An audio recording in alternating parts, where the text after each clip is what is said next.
যেতিয়া আমি পিয়াজ কাটো তেতিয়া চকুৰ পৰা চকু পানী কিয় ওলায় যদি আপুনি এই কথাষাৰ নাজানে তেনেহলে আমাৰ এই ভিডিঅটো শেষলৈকে নিশ্চয় চাব আৰু আপুনি বাৰু জানেনে গেছ চিলিণ্ডাৰবোৰত এনেকুৱা ফুটা কিয় দিয়া থাকে আপুনি যদি ভাবিছে এই ফুটাটো এটা প্ৰকাৰৰ ডিজাইনৰ বাবে দিয়া হৈছে তেনেহলে আপোনাৰ ভাৱনাটো সম্পূৰ্ণভাৱে ভুল হয় যেনেকৈ আপোনালোকে জানে যে এলপিজি গেছবোৰ বহুত ডেঞ্জাৰাছ থাকে আৰু যেতিয়া আমি চিলিণ্ডাৰবোৰ ব্যৱহাৰ কৰোঁ তেতিয়া যদি টেম্পাৰেচাৰ বাঢ়ি যায় তেতিয়া হয়তো চিলিণ্ডাৰ ব্লাষ্ট হোৱাৰ সম্ভাৱনাও থাকে তাৰ বাবেই এই ফুটাবোৰ দিয়া যায় যাতে চিলিণ্ডাৰৰ তলিত বতাহ সোমাই থাকক আৰু চিলিণ্ডাৰৰ তলিটো সদায় ঠাণ্ডা হৈ থকাৰ বাবে এই ফুটাবোৰ দিয়া যায় আৰু আপুনি বাৰু জানেনে যেতিয়া সাপে মানুহক কুটে তেতিয়া মানুহ কিয় মৰে এনেকুৱা কি হয় দেহৰ ভিতৰত যাৰ বাবে মানুহৰ মৃত্যু হয় এই কথাষাৰ জানিবলৈকে ফেমাছ ইউটিউবাৰ এজন যাৰ নাম ডেভিড স্পিড হয় ই এদিন পৰীক্ষা কৰি চাইছিল আচলতে সেইজনে এটা বিষাক্ত সাপ ধৰি তাৰ বিষবোৰ এটা গ্লাছত উলিয়াই লৈ জমা কৰিছিল আৰু বিষবোৰ এটা ইনজেকশ্যনত ভৰাই ল'লে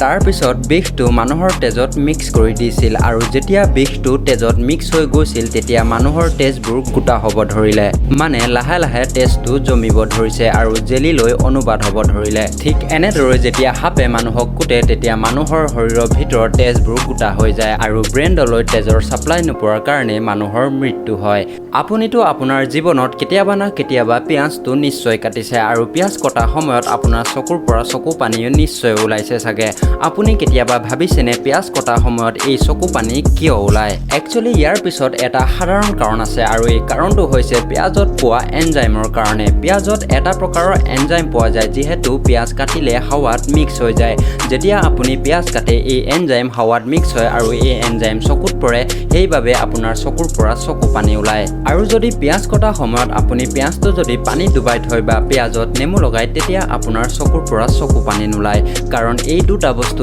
এনজাইমক হাৱাত মিক্স হোৱাত ৰখাব পাৰে তেনেহলে আজিৰ পৰা আপুনি যেতিয়াই পিয়াজ কাটিব পিয়াজটো আগতে পানীত ডুবাই ল'ব নহলে পিয়াজত নেমু লগাই ল'ব তেতিয়া আপোনাৰ চকুৰ পৰা চকু পানী কেতিয়াও নোলায় আজিৰ এই ভিডিঅ'টো চাই যদি আপোনালোকে ভাল পালে তেনেহলে এই ভিডিঅ'টো লাইক এটা কৰি দিব আৰু যদি এনেকুৱা প্ৰকাৰৰ ভিডিঅ' চাব বিচাৰে তেনেহলে মোৰ এই চেনেলটো সাবস্ক্ৰাইব কৰি নিশ্চয় থব তো মই লগ পাম আপোনাক নেক্সট ভিডিঅ'ত তেতিয়ালৈকে বাই বাই টেক কেয়াৰ